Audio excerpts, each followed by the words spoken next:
the Common Man Podcast with your host, David Redmond. Welcome to today's episode of Common Man Podcast. I got my buddy here, Brad Cooper, and he is going to be unpacking for us this really amazing book. I'm going to do my best. He's going to unpack this whole thing front cover to back cover. On the Shoulders of Hobbits, The Road to Virtue with Tolkien and Lewis. Praise the Lord. Lewis is like highlighted in this thing too. Yeah, it's both. Man. Oh, that's so exciting. And the fellow that authored it is Louis Markos. And the reason we're doing this is because, Tolkien is a global name, and he has been for quite some time, even more so with all of the Lord of the Rings stuff. And I'm going to let Brad tell us why this story continues to live and offer spinoffs. And so the floor is yours, brother. Like, put on display how much fun it is to dive deeper into this content and where you would have a commoner start, such as myself. Yeah. Well, let me just ask this question of you, Brother Redmond, and maybe even our folks out there listening. When was your introduction to C.S. Lewis or to Tolkien, to Lord of the Rings, to Narnia? Can you remember? When was the first moment you kind of kicked into them? The first one for me was The Hobbit. Okay, so you read it? And I don't know you watched the movie? Or I read it. You read it? I was young. My stepmother turned me on to some Dragonlance books, and it got me reading in middle school. Yeah. And then The Hobbit found its way into onto my nightstand, probably in high school. And it's such a different book. Mm-hmm. I mean, and the one of the main things that stands out to me is just the songs that are in it. Yes, they're so beautiful. Like fast forward now, I'm 47. That's not whatever, a long time ago in high school. But I picked it up again with my son, and we read it through at age 5 for him, and it's not like he was going to completely ingest what the gospel message is. The layers of it. But the writing is so powerful. Now, I never really got into Narnia personally. Okay.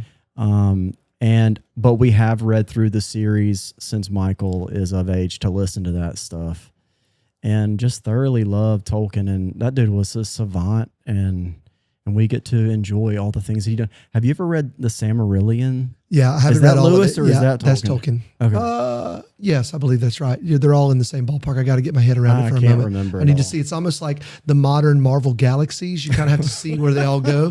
But that's before Marvel that's exactly galaxies. What it is. It was these guys. That's exactly what it is. And honestly, there's plenty of people right now that would tell you that Tolkien specifically is and these are non-believers. They would tell you he fathered a genre. Uh-huh. He fathered a genre of writing that up until these guys start showing up, you don't even see. And so what were the available genres? And why was this one different? What's it called? Deep fantasy. Okay, so deep fantasy didn't exist. I think that's the actual category. And they're creating worlds in their mind and then bringing them to bear.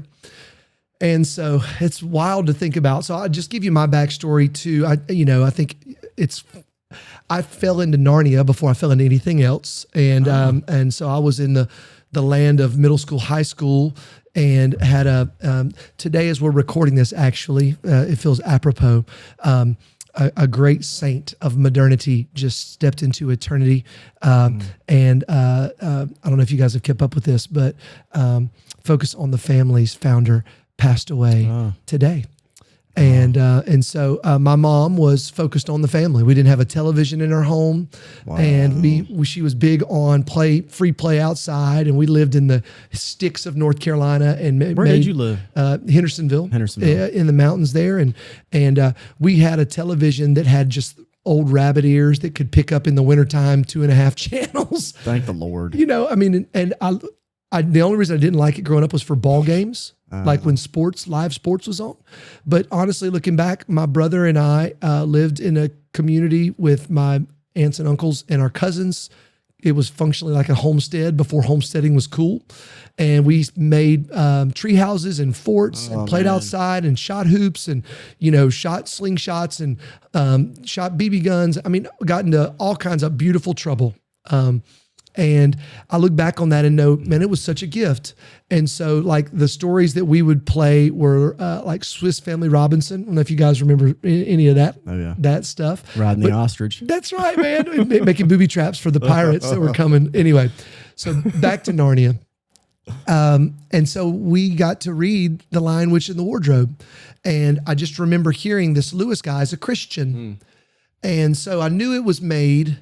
The story behind it was that it was made for his relatives, his younger relatives, kids, grandkids. What had he penned so far? Had he become famous? No, this is a great question. I probably should have brushed up on my timelines a bit here. And famous in terms of he and Tolkien really met each other at Oxford. And so you have these brilliant men, and Lewis had fought in World War I. So he had already, he and his brother had both gone off to boarding school, both been in a World War I, so they experienced trench warfare. And so he never writes about his military experience. So lots of folks in his unpacking of his Narnia feel that he was processing his military there in Narnia. And so if you've ever read any of the language there, it is so full of warfare. Language, and it's and it's violent and intense. So he processed there the depths of that war between the witch and Aslan and their worlds, and the sons of Adam and daughters of Eve. And so that was my first kind of brushstroke. I've mentioned this from stage before. Was your pops involved in the family reading? Dad wasn't opposed to it, but no, not really. This was Mom. Mom drove this. It's funny because you mentioned that Mom or stepmom Hobbit was for you. And so again, we had a church library, and that was checked out of the church library, and so Narnia. I showed up to college, and my first day of college was 9/11. And I remember walking through the bookstore at Furman University and seeing Mere Christianity by Lewis. And I knew him. And I knew he had written that book, but I hadn't read that book. I knew he was a believer. I didn't know the backstory. Mere Christianity was BBC's radio broadcast during World War II, because now he is post-World War I for him. He's kind of older. He's like our age. He's older, and he's not draft age going into war. And so he is on BBC radio, and he is essentially encouraging the populace with these rational thoughts about God. Now I'd love to listen to that. Oh man. Wouldn't you? Have you ever heard of it? I bet it's out there. I've not. That would be so much fun. Yeah. So Mere Christianity is the written pieces of that. And so I read that fall semester at Furman, and kind of got reintroduced to Lewis and reminded of just how great his thoughts were. And were you down for that type of reading before you were introduced to C.S. Lewis? Not really. You read it now every day. No, not really. That's seminary, right? Yeah, not really. I was reading to keep grades. I was doing whatever was required to make the grades. Right. I wasn't really reading for enjoyment. I was playing sports. Yeah. And so as sports kind of turned down, reading turned up. And so I'm just giving you a skip over the top of my journey.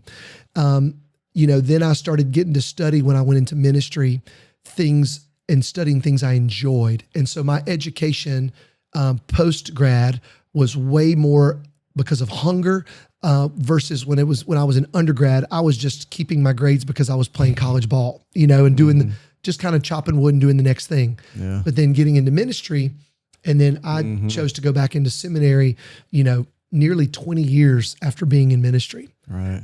And so right around 40. I love hearing from Hall right now. He is like frothy with all the stuff he's having to read, and like he's like charged all this like theology. And so but it has put more so than normal. No, that's right. And he's already inspirational, right? Yeah. And so it put an edge on me to want to read him again. And so, I'd listen to Screw Tape Letters, and those were kind of fun. And during 2020 COVID, I just made a decision. I wasn't going to sit around and be lazy with this time off. And so I really picked up engaging in content, devouring it. And so that's when I got reintroduced to him all again. Do you remember anything that stood out, or the reason C.S. Lewis stuck around when you read Mere Christianity that first time, the day of like 9/11? I think I was hungry for things that could make it through. Hebrews says the world will be shaken, and the things that won't be shaken won't. And I just realized this is ballast. Man, that's fun. Yeah. Okay. Yeah. And so I also had teammates and friends and colleagues that when I got to college, really were not, maybe had some Christian underpinnings, but they weren't Christians. Right. And all of a sudden I was going to have to, I was being asked to lovingly espouse my views. And so he was so good to my soul then to provide ballast for the boat that was rocking in the storm of 9/11, major world event, paradigmatic change in our world. Why is that book so unique? I think it's because I've read so many books. Yeah, like it or not like it, but for me, it was a safe place. It rationally satisfied and pointed the way to rationally think about an eternal God. And he was trustworthy because he was a former atheist who found his way to God rationally. And so I think because it had been refined in World War I and then talked about in World War II, and then in the biggest war in terms of cultural upheaval in my lifetime, it was a safe place. I wonder if also it's actually kind of brief.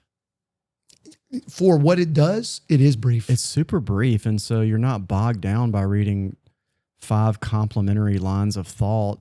You can just focus on one, and on those are like really some core pieces of thought. Again, that's Mere Christianity, C.S. Lewis. Nobody says as much with as few words as Lewis, man. And I think those turns of phrases, he intimidates me to ever try to write a word or a phrase ever, because it's like, I have such high regard for him. He is like penultimate. I can't see you intimidated, bro. but I just think he's fantastic. So Lewis, man. And then, in my studies, I had a chance to study in Oxford. That's ridiculous. I want to see a photo. I've got several, but I got a chance to study there, and it never dawned on me. Now, let me put this in front of us. Lewis, and I'd heard this. I'd heard about the Inklings. You probably have too. Maybe our listeners have as well. So there was these group of writers that were colleagues, and they'd meet for pints in Oxford, and they would talk about their works, and they would test their philosophical thoughts. And so Lewis and Tolkien are 2 famous members of this group, and they would meet at a couple of different pubs that if you go to Oxford today, they're there. They're like across the street from each other. Yeah. And you'd hear these stories about how they would share what they're working on and what they disagreed with each other about. Yeah. And they famously disagree with each other. Of course. But it makes so much sense that they were sparring partners with this group of thinkers. And so Narnia and Middle Earth were thought about in Oxford. Now, let me throw one more thing that'll blow your mind. Now, fast forward to our modern generation. This is also where J.K. Rowling wrote everything she wrote about Harry Potter, wow. Also from Oxford. From Oxford. So I don't know if it just is a magical place or a storied place, but that's pretty profound when you think about worlds of Narnia, worlds of Hogwarts, worlds of Middle Earth, and they were all thought about and penned and brilliantly composed in this little shire, Oxfordshire, north of London town. Wow. So it's pretty pretty That's cool. on my bucket list to go there. You should do it. I'd like to. You should do it.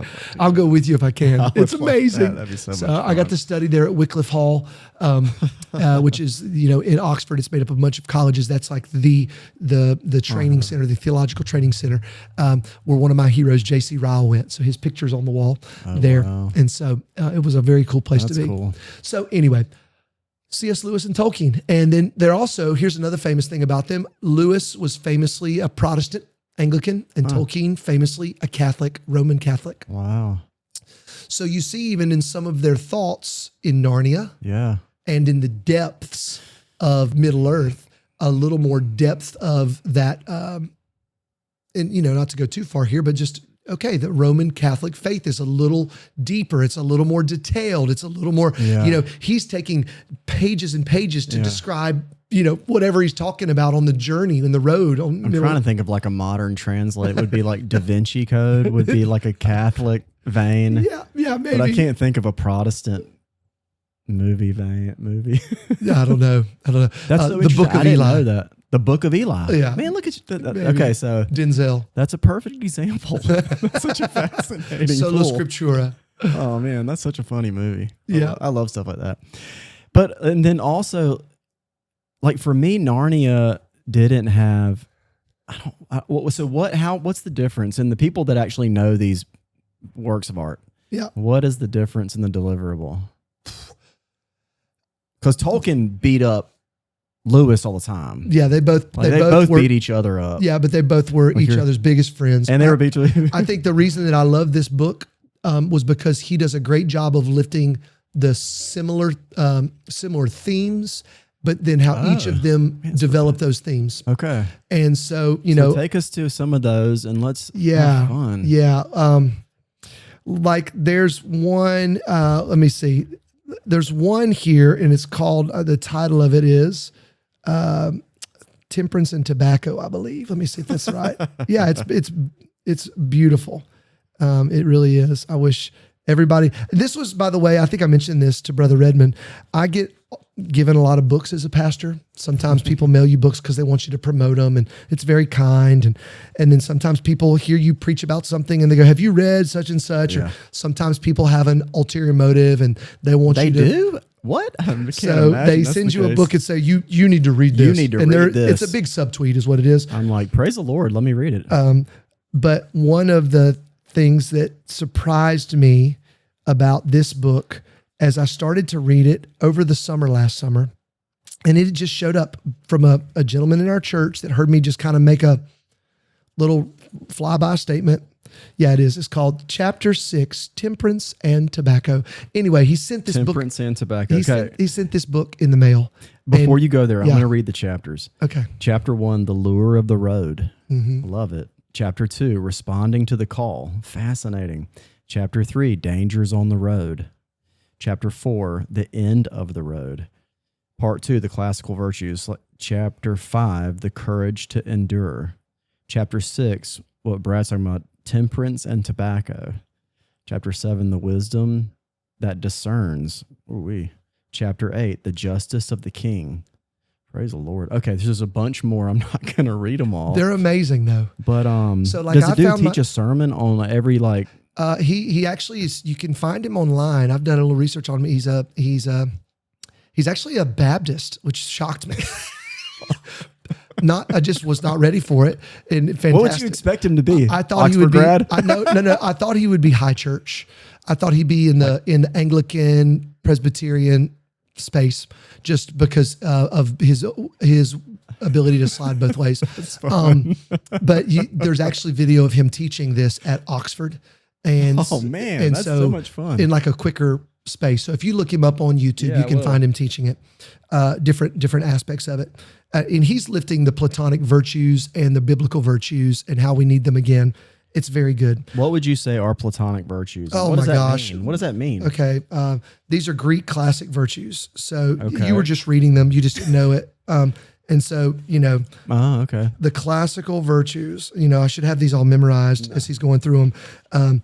So the classical virtues are wisdom or prudence, temperance or self-control, courage or fortitude, and justice. And justice. And those are classical virtues. And then the Christian virtues are faith, hope, and love. Faith, hope, and love would be the Christian virtues.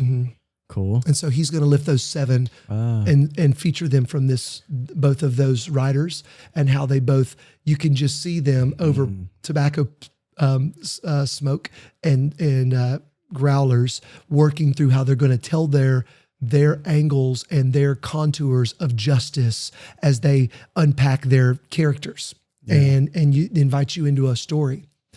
And again, I found myself brought to tears in this book because it is just so good at helping lift those. So, I'm not crying at books all the time. I mean, it was just like, that is beautiful. That is exactly it. Yeah. And we have a personal experience with the characters too. Yeah. And that's what's so powerful. I think emotional ability to connect in a story, when in a story, someone is able, whether it's movie or a book or a song, is able to touch a felt thing that you feel perfectly. Yeah. And able to, that character is able to bring it forward, and you can relate, whether it's a good country song with a harmony and you're crying because you're thinking about, one day, walking your daughter down the aisle, or anything like that. Country music's famous for this, or it's Lewis and Tolkien and they nail it. C.S. Lewis, in one of his books, it probably was, it might've been The Great Divorce. He says that if you want friendship, you can't just say, "Hey, I want to be friends." He said, because you have nothing to offer. So you need to be about a task or about something beautiful, because then by happenstance, if your friend is there, a person that you don't know is across from you doing the same thing, then you look at them and you're like, "Oh, you too." And that is actually the grounds for friendship. He said, if you want to have friendship based in friendship, you'll never find it, because you have nothing to write home about, or nothing to be on story with together with anyone else. That they have a similar concept about fantasy, is that one of the logical ways he concludes that what we're living in must be real is it's got room for fantasy, and real life can sit inside of the fantasy. Anyway, they're just brilliant. I mean, truly. And now we have so much technology, and we Google everything we can't find the answer to, or we chat GPT it, or, you ask Siri or Grok or whoever you're talking to. Right. And so you don't sit and mull over. And there's been some things that have been lost from that, but sitting in wonder is good. And sitting and pondering, meditating on the things of eternal value, and doing it with those you love and trust is even better. Yeah. And Brother Redmond, that's something that you and I share in common, is we can just sit and just kind of take our foot off the gas and talk about, think about, ponder about. And there's some great wisdom that is found there. Yeah. So, and let the Spirit lead you to what he's impressing upon you already. Like a lot of times I'll not have language or not know why I feel the desire to pause. And so you have to sit still for a second, or ask why do I need to look at this again? Mm-hmm. And I think that's exactly what you're describing. Mm-hmm. Especially when you see characters that have a lifestyle of going slower, like the Hobbits, I mean, that first bash, his birthday bash in the beginning of the book, I'm thinking could I just recreate that party for my birthday party and have all my friends and stuff? Yeah. Bilbo celebrated his 111th birthday when Gandalf came to town, and it's beautiful. It's brilliant. And so, of course, if you've seen Peter Jackson's wonderful movies, that's giving you a little skip over the tops. But it's awesome. He did a fantastic job. I have honestly felt very sad about some of the more recent Amazon Prime efforts to try to get at the same richness, because they just don't get there. It's very difficult. And I mean, I understand, maybe I'm a purist in that. Did you watch the one where the main characters were the dwarves? I don't know. Did I? Rings of Power? It's the most recent, and they spend a lot of time in the dwarf kingdom. Maybe I didn't, because if it's the newest one, I Rings of Power, I watched it all the way through, and I was just like, I can't do this. It felt like it's not honest. I know. I think some of that is a tip of the hat to the original author's perfection. Yeah. That he created in that. He's thought about it a lot. Yeah. He thought about it a lot. He actually had a lot of critique on why would a man from a utilitarian pragmatism, why would a man with that kind of ability not do something that you could use today? And he actually, Okay. he has some of his papers at the end of this where he answers that question. Tolkien writes about the importance it doesn't have to be immediately useful to be of eternal value. He loves that angle. Yeah. And so where he gets that from? Do you know? I don't know. I'm sure there's other papers out there that I've got a friend named Ben. He's a part of our Myrtle Beach campus, and we send each other messages about Tolkien from time to time. Maybe he'll watch this podcast. I know, praise the Lord. Please comment in below. and he can shoot us if he finds any new recent biographies or new works or new papers written. He always sends them my way, so we go back and forth about it. Imagine the hunger that you would have inside of you to create a world if even before you've created the world, you've created the language. Tolkien made several languages. Just another footnote here. My prof who came and preached at the church, John Dixon, has an amazing podcast that he does a special episode on Tolkien. That's fantastic. Okay, cool. So his podcast is called Undeceptions. And if you look up Undeceptions on J.R.R. Tolkien, you will find a beautiful story that kind of gets around some of the, again, contours and textures of his life. Cool. And so take us into a little bit more of what that thing has to offer and like how it can bring someone into maybe opening The Hobbit for the first time, if anything jumps off or anything that you highlighted. All right. Well, if you want to think about The Hobbit or Lord of the Rings, which is the follow-up to The Hobbit, I think one of the major themes that Tolkien is bringing forward is that the hobbits are little. They're little people, famously little, famously can be overlooked. So much so that Bilbo is a burglar. That's what his title is. And he's working with dwarves. He's the one hobbit with the dwarves in The Hobbit to go and be a thief. Now, we find out later one of the reasons he's a good thief is because he has the Ring of Power and he's disappearing and he's taking things. But he's also, Tolkien is making a statement about little people. And then he gets to Frodo, and Frodo, of course, is the one who can carry the weight of the Ring of Power. And he's the one who ultimately, in the end, spoiler alert, is able to get the Ring of Power destroyed in Mount Doom in Mordor. And such a mysterious, beautiful picture of, because you and I won't be hobbits. We'll never be hobbits, but there is an invitation to carry the ring. Yes, and that, eventually throw it into and that's its finality. That's the great choice of humanity. What the heck is? How do we translate that? Will you be like Bilbo and Frodo, and do the thing that you can do, which is take the glory and deliver it to where it's supposed to go?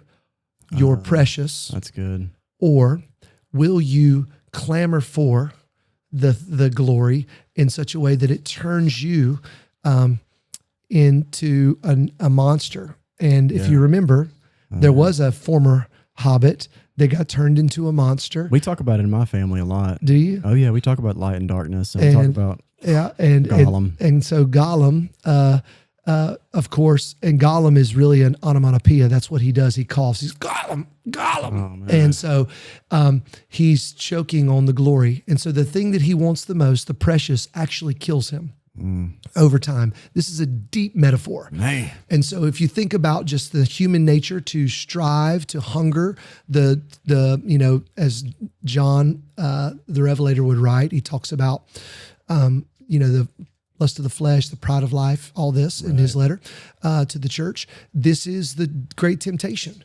Do you want to make life about you? And in so doing, if you put the world around you, revolving around you, where you are the center, it may go well for you for a while if you can manipulate and you can spin, but eventually you die. Yeah. You shrivel up and die. Your relationships die. You kill everything around you, which is what Gollum does, by the way. We find out famously he killed his best friend to get the ring. Oh, such a heavy sin. And so these are the two paths. This is Psalm 1. This is the path of life or the path of death.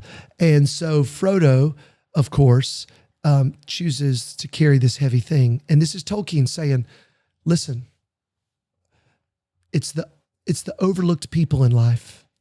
It's the people in your community that you would never take notice of, that they carry the heavy thing and they get it to the right place. And they make it about, they're not without meaning or significance or purpose. I'm reminded here of Paul in Thessalonians. They're content, living, doing the things they're doing, and they're doing a glorious thing. Being a mom is a glorious thing. Being a dad is a glorious thing. Mowing your grass is a glorious thing. So true, bro. Being a good friend and a good neighbor, but it's the overlooked and small people. So that's one of the metaphors. Another one with the Hobbits is this. They were known for comfort. I've shared They were known for comfort. Yeah, they loved their comfort. That's what I've been thinking about. They love their holes. They love their meals. They're famous for having extra meals. They have elevenses. Yeah. So second breakfast. And that's like my favorite scene. And so, what are we going to do about elevenses? Yeah. And so think about humanity. We love our comforts. We love our foods. We're foodies. We put it on Instagram and we put it on TikTok and we love our vacations and we love our comfort. We're working for the weekend. We love our comfort. We love our drink. Lewis, this is where they would share something. Lewis in The Weight of Glory says, and I'm going to paraphrase here. He says, we eat mud pies in the slums because we could never imagine that our Father has a holiday at the beach for us. Yeah. And so we are far too easily pleased. Well, Tolkien would bring that forward, that same concept forward, in the fact that if you watch, neither Bilbo nor Frodo want to go on an adventure with Gandalf. They didn't. Remember, they were like, he raps on the door. Yeah. No, nobody's here. Nobody's here. Because that's the buildup of the Hobbit way. We're comfortable. Yeah. Which is saying something about our humanity. Yeah. We're comfortable. Right. Which is saying something about the British culture or the civilized, westernized world at the moment in time. Don't worry about Germany. They're no threat to us yet. Yeah. And then until of course, big arc. Yep.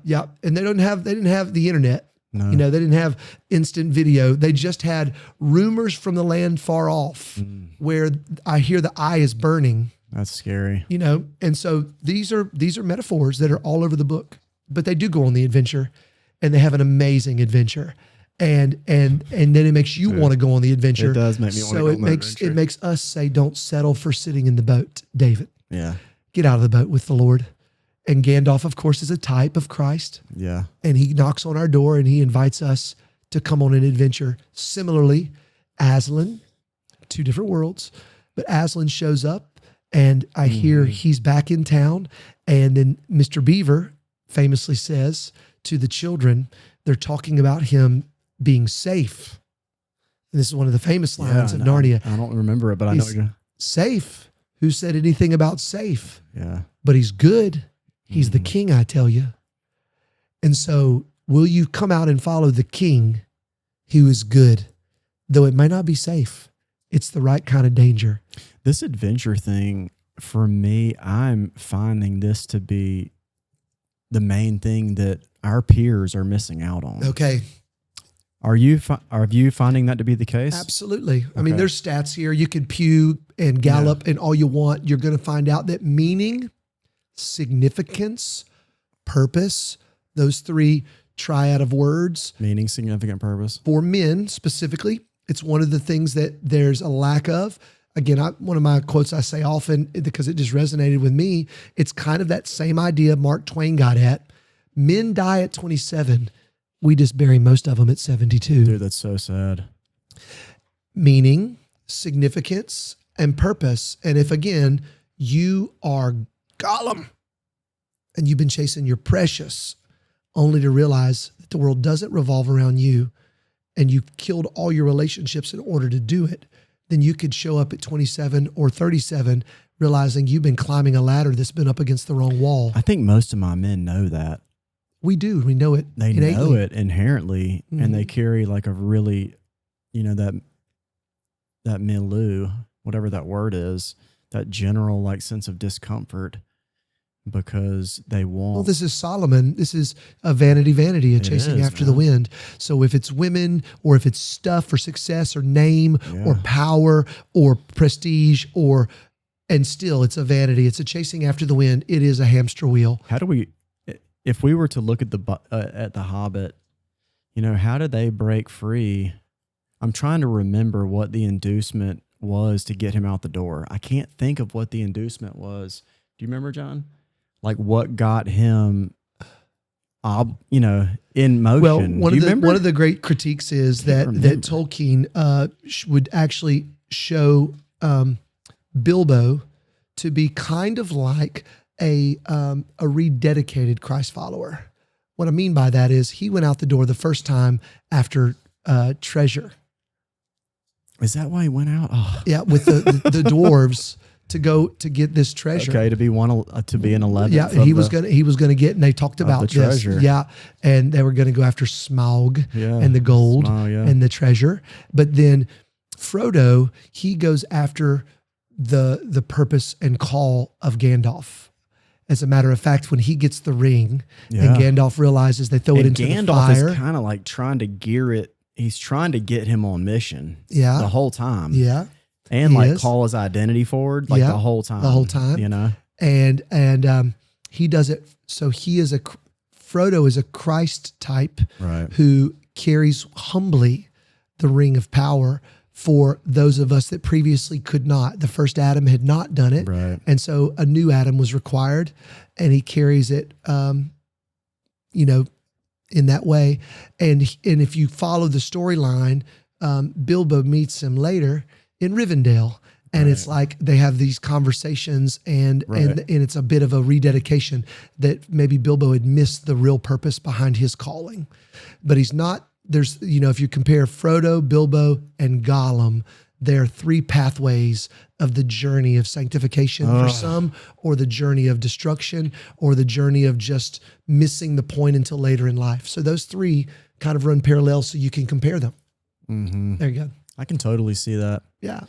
That character is so edgy. We often talk about that. My wife and I were sitting on the porch just this past week, and I can't remember what we were hashing through something, and I said, "Babe, everything is perfect, and there's this like sense inside of me that I have this like creature inside of me that is just demanding something different, and I feel like it's just like Gollum. Yeah, but there's nothing to be demanded. Like everything is available. Well, and that's what is this thing like crawling around, like wanting something? There's nothing else to get. It sounds like Romans chapter 7. I know. Yeah, when Paul writes, and he sounds crazy. This thing I don't want, I do, and the thing I do want, I don't do, and this is that inner turmoil of the flesh and the spirit. And so I think Tolkien really does a great job of showing you that in the development of it. And you can see, I have trouble remembering which one's Bilbo, which one's Frodo, which one is Bilbo's the oldest. Okay. He's the Hobbit. So Frodo. They're both Hobbits. That's their, that'd be like saying they're humans. So that's their race of people. Yeah, it's like Bilbo. I wonder if there's like a Bible parallel, like, he's up to the New Testament, and then Frodo is New Testament and on. There may be some real thought there. Because Frodo has he has some moments where he falls prey to darkness. Remember when he told Sam to beat it and because of fear. Yeah. Yeah. No, that's exactly right. So Frodo is, again, he's a type. So let's talk about types for a moment. This is a beautiful thing from Tolkien. He has three offices of Christ. The three offices of Christ that make him Messiah are he's the prophet, he's the priest, and he's the king. So the thing that made Jesus the Messiah was he was all three. Well, Tolkien develops all three of those in three primary characters in his book, prophet, priest, and king. So the prophet would be Gandalf. Gandalf comes in, he's telling deep history and deep foreknowledge. Okay, that's the prophet. And how would you language what a prophet is for a commoner that might not know? Yeah, I think a seer. Man? Okay, a seer of... Yeah, so he knows, he's a wizard. So a general spiritualist that can kind of see and... Well, yeah, classically a prophet would represent God to people, and a priest would represent people to God. Oh. That's kind of the way you think about the bifurcation of the same sides of the coin. Oh, okay, but interesting. I've never heard that. That's not necessarily, I think the thing that makes it so obvious is Gandalf he's got historical knowledge. He's lived a long time. Right. And so he can speak back to ages before Right. like prophets of old. Yeah. And then he can speak into prophetically what's to come, that there's these things, these signs. I've got others. He's got other wizards. He feels a foreshadowing almost. Right. Experience. And so he's going to go connect with some of his other wizards to talk about what's coming. And if you remember, they've got the big eyeball that they get later on, and it's got a proper name. I'm forgetting what it's called, but that's kind of a way to see. Almost like the Uman and Thurman. Yeah, maybe kind of. So, and so he would be one. Yeah, prophet. Okay. All right. And that's one character that we see play out across the arc. Here's the other thing about the prophet, priest, and king. All three of them die and are resurrected. So famously, in the Fellowship of the Ring, Gandalf has the famous line, "You shall not pass," with the Balrog, with the demon falls from below. And so he falls and he resurrects as Gandalf the White later, but you don't know that at first. Yeah, so I always wondered about that. A type of Christ. They don't tell that story. No, they don't. You meet him later. He comes back in a bit of a surprise, but then he again is... His name is changed? He's no longer Gandalf the Gray, he's Gandalf the White. How about that, man? Yeah. So... And Balrog was a demon from below that the dwarves had released because they had dug for gold so deep, and they had released. And so, again, that's another, metaphor to you pursue money and you are giving yourself to spiritual realities. If you pursue gold, you're going to release something that is, so these are metaphors. Yes, they are. This is all being And told. they are all very, very accurate to what humans deal with every day. On the back of the Industrial Revolution, the industrial complex, this is a critique of the economic and political world that Tolkien was living in. And this is exactly why the Hobbits were uniquely invited. Mm-hmm. And unfortunately, if you were to probably ask them, they didn't like the yoke, but they knew, okay, I probably should see this through because my people together can do this. All right. So I'll take the tip. I'll be the tip of the spear. The type of office that Frodo is the priest. He's the priest. Yeah. He's the priest. Yeah. Right. So he's like holding the sacrament. He's humble, and he in particular over and against others, he can carry this weight. He's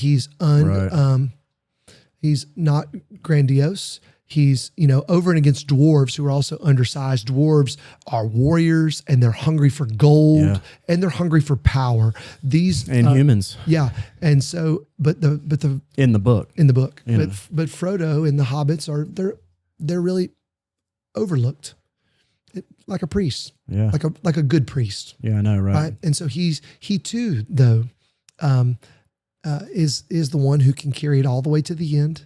So he can get behind the veil, and he can carry the ring all the way to the end, where there was a human in a former life who could not, at the initial outset, he could not throw the ring of power away. No. He instead keeps it.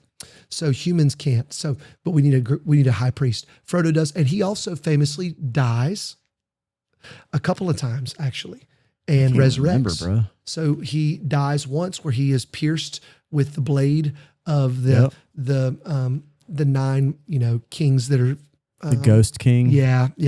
They've got proper names too, but you think he's dead, but he resurrects another time. Oh yeah, that lady brings him back. Yeah, is that Galadriel? Galadriel of the woods. It's coming out of nowhere. Yeah, man, that was a great job. He also famously dies with the spider, or you think he's dead, and then he resurrects. And so these are again types of Christ. He's the priest. Wow. And then the one that's the most obvious, of course, is the king, and that would be Aragorn, who was Strider. I didn't know who that was going to be. Yeah, so he is the return of the king. He's to rule the land. Yeah, he's a race of he's an office of when you first meet him, he's a ranger, and these rangers were there to protect the Shire, the land of the Hobbits, from the growing darkness. That's what their job was. And so you bump into him. He doesn't let you know, and you don't know. Tolkien doesn't tell you that he's the actual king. You find out, kind of like with Jesus, he is humble and he's doing his work. But later, the knowledge of him being the king gets closer and closer until he's crowned. Right. So they know, like the disciples do, that his kingdom is here. and they know he is the actual leader of Gondor. Yeah. And they know that the people that have been leading Gondor are merely stewards. And that's a very big word in Tolkien's fellowship. It's interesting that everyone around him saw him for who he was, and yet he had this really patient approach to being his best where he was with the situation he was in. He wasn't needing a throne. He wasn't needing subjects, but he was representing his best, which was to bring the hobbits and the respective ring, which is darkness, into its final vanquishing. And then his office was obvious because his authority was obvious. And all that stuff was kind of the lead up to him ultimately becoming his next best. Yeah, and he also dies but what I mean by that is he goes down and he actually has to call on an entire army of demons to come and fight for him, and so he essentially enters the depths. Which no one ever gets out of. Yeah, right? That's right. Enters the depths, and he's in this proclamation. He essentially is, "I am the king," and so this is his great announcement. And he comes and he leads this army out to defeat the war they've got to fight. Right. And then they overrun everybody. He is crowned. So think about Tolkien here. He's lifting these three offices of prophet, priest, and king. He's showing you layers and contours and depths of each of them. They all three die and they all three resurrect. And these are all pointers for him as shadows and types of Christ. And so take me into prophet, priest, and king are big roles in the Old Testament. Sure. What are examples of those to tie fantasy to our Old Testament? Yeah, so prophet, priest, and king, when you talk about the offices of Christ, that just means the anointed one. Pre-Christ. Yeah. Old Testament. But the word Christ means the anointed one. And those were the three things that get literally oil poured on them in the Old Testament. So prophets get anointed. And what was an example of a prophet in the Old Testament? Yeah, so you're going to see Samuel doing it. Samuel was a perfect example, Nathan, anointing David. Yeah, which is a king getting anointed, or Saul getting anointed. Saul. Aaron is the priest. Yes. Okay, you've read the famous passage about Aaron. Unity, like the oil being poured on Aaron's head, dripping down the beard onto his robes. And so Aaron was like head of the church. He was the priest, more or less. Yeah, the Levites. Yeah. The Aaronic blessing, and he was the first one to go into the Promised Land. Yeah, Aaron was he was there. He was the tip of the spear. He was. Moses got to see the Promised Land, but he didn't go in. Yeah, I think Aaron would have been a part of that. People. And Joshua, I guess. Yeah. Those were the two leaders there. And so then King is what David. All of them. Saul, Samuel would show up and say, "Where's your other? None of these are them, Jesse. Do you have another? Oh yeah, I have another son. This is him." And he pours out the oil. So oil. This is the word, the anointed one. We don't realize it means anointed one because we just say Christ in our English coming from Greek. Right. But this is also what the word Messiah meant, the anointed one. And so when Jesus shows up and Peter says, "You are the Christ, you are the anointed one, you are the fulfillment of prophet and priest and king." Yeah. And so now let's talk about Jesus being these three things. He's the prophet. He speaks to people on behalf of God. Mm-hmm. So think everything he says, he is the fulfillment of the covenants. He's the yes to all the promises of God. Yep.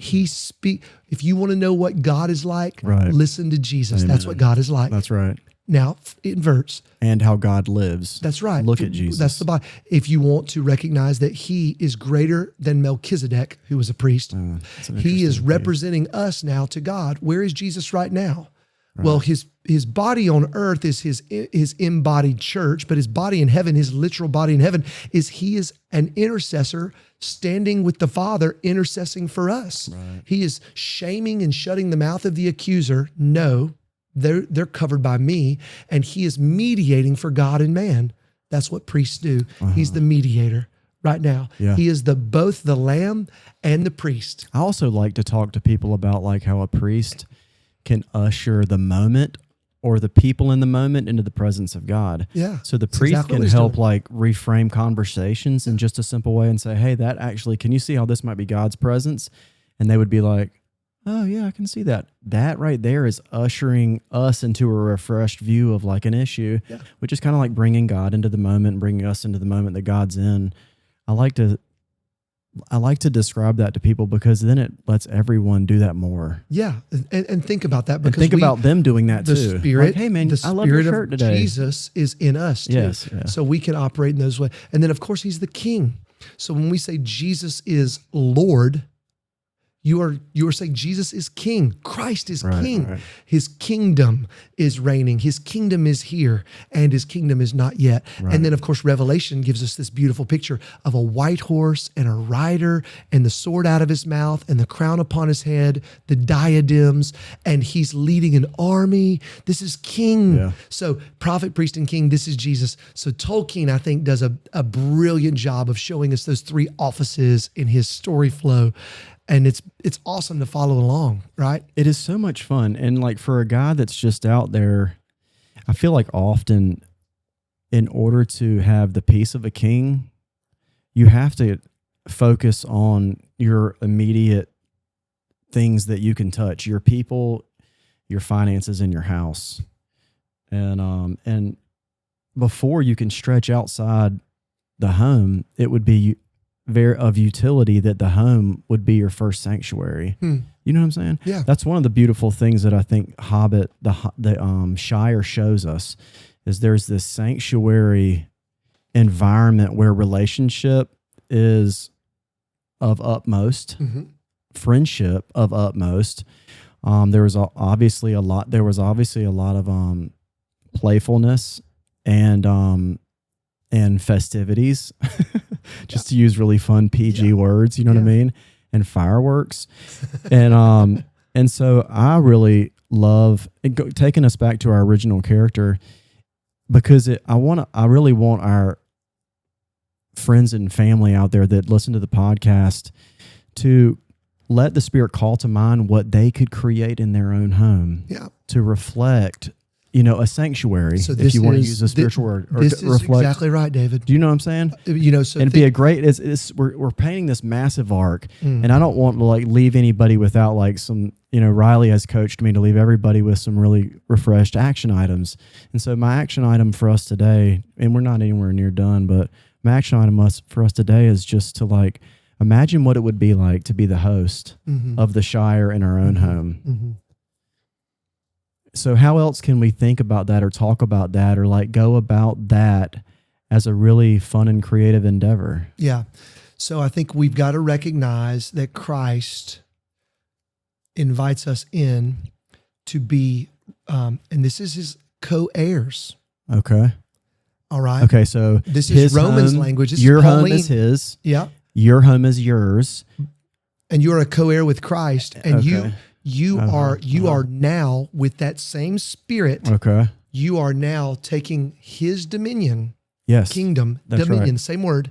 King's dominion. His dominion as you love your family, as you love your children, as you steward your resources, as you steward your influence, as you steward your creative skills and your affections. This is actually going back, David, to something you mentioned earlier when you talked about talking to men who don't feel meaning, significance, and purpose. Right. This is where I believe the book of Romans actually has this in full satisfactory terms. You can't force people to read that bad boy, but you can't go.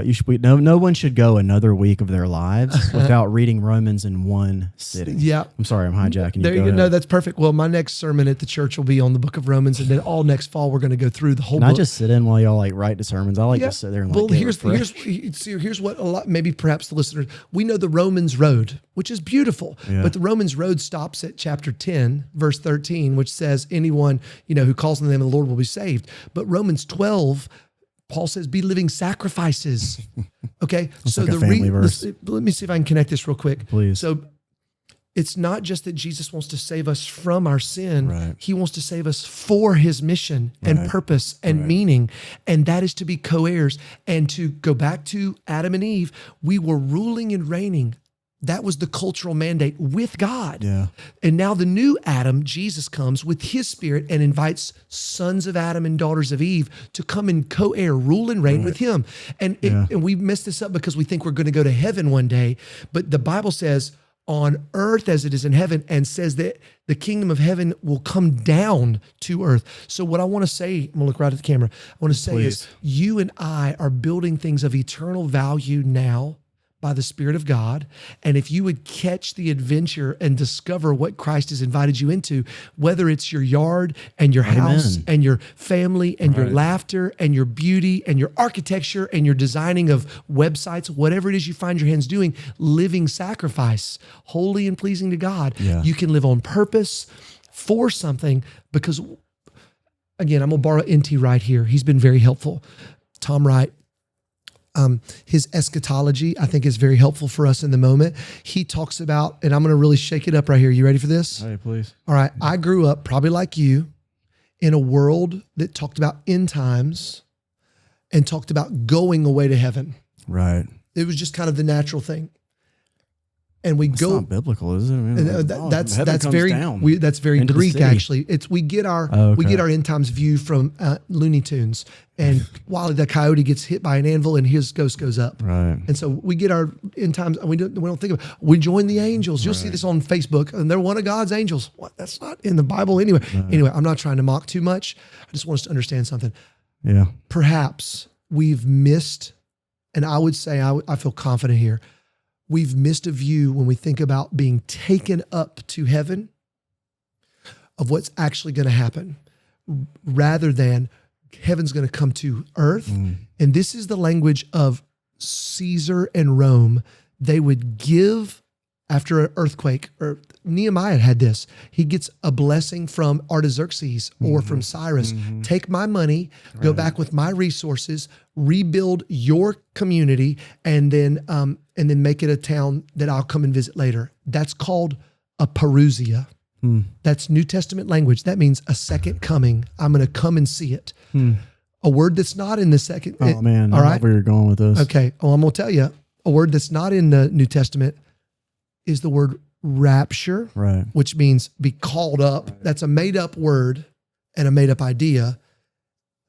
Parousia is the word in Thessalonians, and it's the idea of coming out like Saul and David are coming back from war, and they line the streets up and they sing a song. Saul is slain his thousands and David is 10,000s. Right. There's a celebration in the streets as they welcome the king back into town after victory. This is the same thing that's happening in Rome with Caesars. This is the same thing that I believe is going to happen with our Lord. He has now given his spirit, his deposit, his resources from heaven to us. And he has said, go be living sacrifices, build, redeem, restore. Wood, hay, and stubble? No. Yeah. Precious jewels, this is the language of Corinthians. And then he's going to return, the return of the king, and we're going to Parousia, meet him in the sky. I think that's the language of Thessalonians. And like David or Saul, Jesus has won. He is victorious. Now enter into your new heaven and new earth, and he's going to bring down this Jerusalem, this Zion. I think that's a better view of end times. And I think it helps us understand and close the gap of, I do too. I got saved when I was 11. What do I do for the next 70 years of my life? I'll just live how I want and go to heaven one day and be bored with my life. I think like And that's why people get addicted to drugs or drink alcohol or cheat on their spouses. And they try to find an adventure that's too small rather than living in the adventure that we're called to live in. Some of the Christian invitation is not okay. So this is just me like living is, when I receive the invitation of the Spirit, one of the ways in which he's completely refreshing me with his voice is he's having me more thoroughly clean my house. And Pay attention to the details. I'm telling you, dude, he's like, you're my sanctuary. And I'm like, yes, sir. And that's what we were talking about You earlier. sound like Brother Lawrence right here. I love it. Hey, do you mind if I do that a little bit? Do it. Come But on. like, and so I'm like, okay, the Bible says that as individuals, we are the living stones, stuff like that, which is full. We're going to be built together, Peter, and after, construction's done, the Spirit of God is going to reside. But he also says it resides within us now. And so I have been really looking at my home and wanting to turn all of it into a shire, like inside and out. Like this past week, the Spirit has just been like, could you, your highest and best exciting wave that you want to surf, you want to do it perfect because it's a full expression of you. And I'm like, yes, sir. Thank you. Can I do that next week? Can I go back to Hawaii? And he's like, but first I would really like you to handle the dust behind your bed and like offer it to me as a living sacrifice. And I'm like, that's a really interesting thing that you're suggesting I do. Look what Paul says. But I'm enjoying you eat or drink, and whatever you do to the glory of God. Those are small things. And so I'm like bringing us back to even the very beginning. God is calling us into creating the kingdom that reflects the place that He would reside outside of our bodies. And I think our home is like this first adventure for a man to take hold of. And this is going to be very like countercultural, but this isn't necessarily having the nicest things, because the nicest things, the rings littered around the house are as portrayed in The Hobbit, like the most corruptible and corrosive and dangerous things. The Shire has affluence and abundance, and yet, like, possessioning isn't the hallmark of the Shire's expression. It's like Eden. It's like Eden. And he's making a comparative there that our cities that are built, if you remember, I'm blanking on our wizard, number 2 wizard. Sauron. When you go and visit him after he has turned bad, he has turned what his former kingdom was into a wasteland. Metallic. Yeah. And this is the industrial complex. This is when humans get too involved, too much machines. Remember, it's all machines. And that was my 30s, bro. And he's making this race of workers versus the Shire, which is redeemed the garden and returning to the Edenic state. That was my 25 to 35-year-old life, was like mechanized moneymaker. Yeah. Like whatever time of day. And it's cool that the Lord allows us to survive these seasons of like full-blown running the opposite directioning. Isn't that wild? It is wild. So I think that there's some beauty there, Brother Redmond, in us thinking about the King is coming, and we are. This was what he said in the parables. He talked about the 10 cities, and he said, "You've been faithful with the city you're in. In the next kingdom, I'm going to make you over 10 cities." He talked about the talents. You've been faithful with a few things. Come in under my happiness, and I'm going to give you more things to be. And we're going to have real jobs. I think this is the same way. We think work was a part of the curse. Work was pre-curse, and work will be in eternity as well. So we're going to have jobs. We're going to find fulfillment in doing things. So what does it mean when someone hates work? I think that there could be a view that you hate. There's hate the curse. When there is a curse, that will have that to doesn't fight do me any good, Brad, because I hate my boss. Well, that's you know what I'm saying. Yeah, that's the heart of the congregate. That's almost embracing the cruciform life. That's where, for the joy set before you, he endured the cross. Christ didn't love the cross, but he loved the joy set before him, so he endured it. And I think there is some perseverance that we're called to. Romans 5. It builds hope ultimately, but we know it's not the fixed state of our reality. We're on our way somewhere. Yeah. You okay? I am. You need a break or anything? No, I'm good, man. Okay. I could spend hours and hours talking about work and how God finally healed that in me.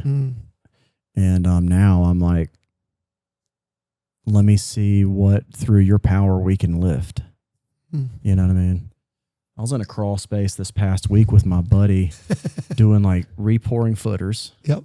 Digging holes in the crawl space and repouring concrete footers in August, but it had like really good heating and air. Of course, it was soaking wet down there, but I knew that like I didn't want to be there, but the Lord wanted me there, and I knew it would deliver to me this like satisfied day.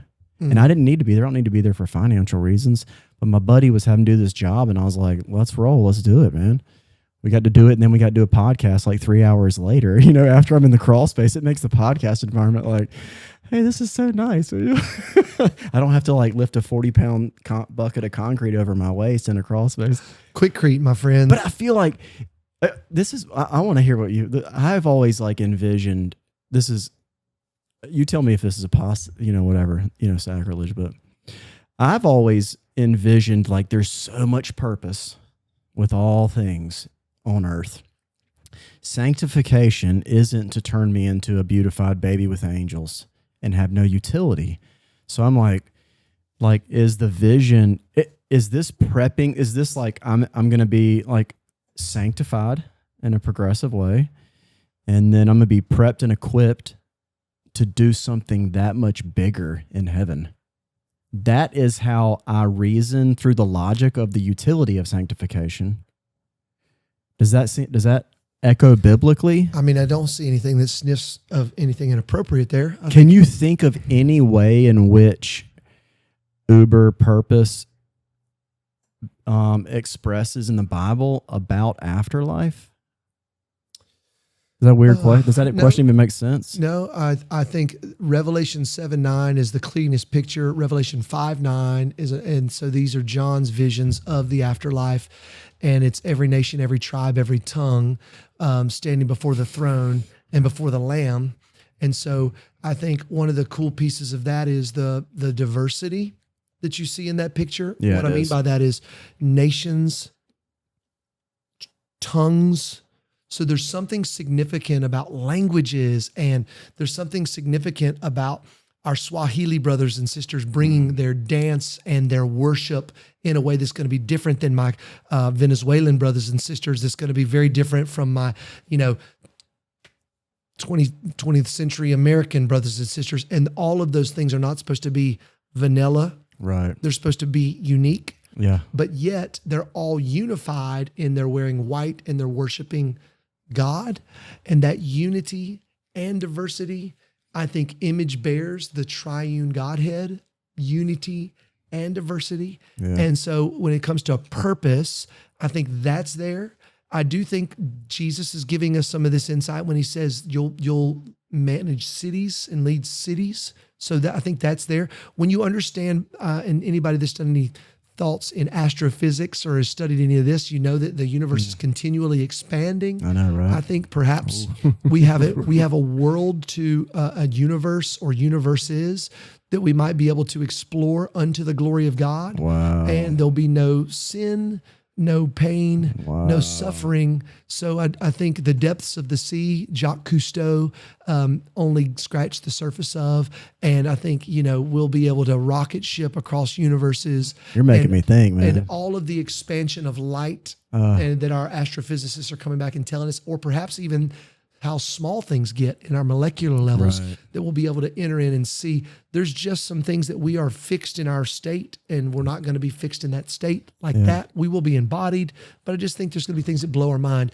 Think about it like this, David. Thank you for speaking freely. Yeah. And using all the words you want to use. You can use any words you want to describe this beautiful thing. Okay, well, I want you don't have to, baby. If nobody understands this but me and you, I'm happy with it. Okay, well, I don't remember being in utero. Do you? No. Best you can tell.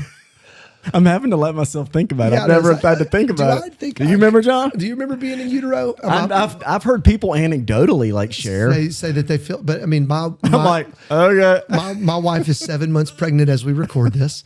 And, it was described that if being born again and then being born into the new creation is anything like that, if you were sitting there talking to your twin in utero about what the world after life after death, you wouldn't even know how to describe it. You'd be like, I don't know. Here it's good. But I'm so close to mom now. I'm so warm now. I'm scared to go out there. Exactly. And so all of that. But then you get to the other side and you realize, oh my gosh, there's a world that is so much bigger.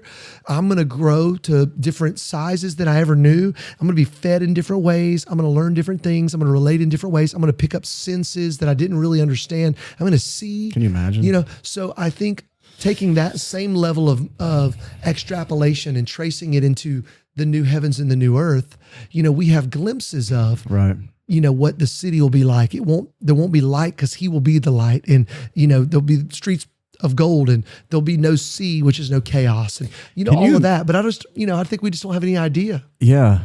in the same way that I had no idea what this world was like when I was in my mom. Way, right. And which is truly the case for a lot of people that haven't had a rebirth experience, or they haven't broken from their ring or their bottle, or they haven't broken from work. The same thing is true, like in a very simple way in Nicodemus. Mm-hmm. You know, Jesus. John 3. Right. Was like, hey, you need to be born again. You know, he gave Nicodemus the only thing he couldn't figure out. And so we're circling even this rebirth or looking at this rebirth concept as it will probably happen once we die, but also it's happened in our lives already. When we wake up to certain things, or we see anew for the first time, or we hear for the first time, or we can see I have a couple brothers that of late are having and I like to mess around with, I like to be liberal with God's involvement on these things that I will hear a brother say, like, I was sitting at work and this woman that always bothered me, God gave me eyes to see her like a child. And I'm like, do you understand what that is? And we're just kind of thinking in our mind's eye about the moment. And he kind of like, yeah, just like, I'm like, no, that's like the Spirit of God giving you a vision, to have the visions of God about people. And he was like, yeah, that's pretty cool. I'm like, I love that stuff. That's divine. I love hearing about those things. Yeah. I bet you hear about that stuff all the time, bro. The extremes, man. I go from one gutter to the other potentially. But I do think, just to get back to your initial question of, the Reformers got around justification, sanctification, and glorification. And I think in our ultimate unveiled faces, glorified state, when our progressive sanctification is over and we see him as he is, as Paul would write, because we'll be like him. What does that mean? Dude, what's that mean, bro? Paul writes in Colossians, he's the firstborn of all creation. Right. So we too might be, born again, and then we enter into seeing him with unveiled face, because with a final birth through all of death. Our sin is gone. All of our flesh nature, fallen nature, is gone. Will we be like more spirit based and embodied? It will be our bodies, and then embodied like Christ, just like Jesus when we see him after resurrection. Yeah, same thing. That's actually another one of those things that sometimes we don't think about. We think like we're going to float, or we may be able to fly, but we're going to be embodied. I want to be able to swim underwater forever. Well, there's no death, so I don't know what. You couldn't kill yourself in heaven. So there's probably some very cool things that we just have no idea. Well, and it's books like this that allow us to explore the perspective of brothers and sisters in the marketplace. And it's churches like ours that allow a vast group of people to come together and bring their children to it and be blessed by the people that God has put in roles to lead. And if, let me just tell you something right here. This is like between me and you. If you have leaders in your church, God has put them there. So quit arguing about them. And just stop thinking about that at all. And find ways to serve and pray for them. Because God has them there, and they are exactly where they're supposed to be. And when a man finally does that and stops talking about the people ahead of him, there's so much peace. And there's less things going on in your head to occupy you when you just be like, I'm just going to beat the drum that he's beating. He's another dude.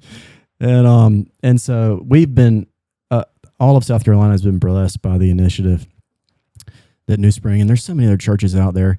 And content like this, I want to bring it forward, and I also just wanted to bring Brad forward and have him on my show, and he graces us with his time.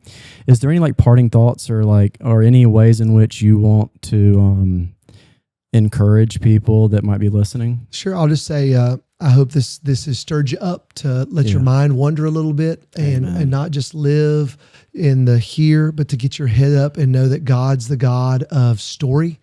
And I think story is hardwired.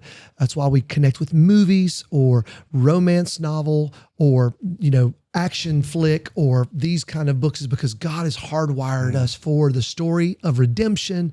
And I think it's because God has hardwired us to see and respond to Jesus. Yeah. And I hope you'll tell some more stories. I come out of the Appalachian mountains with a granddaddy that was a storyteller and used to go to his house and sit and listen to him tell stories.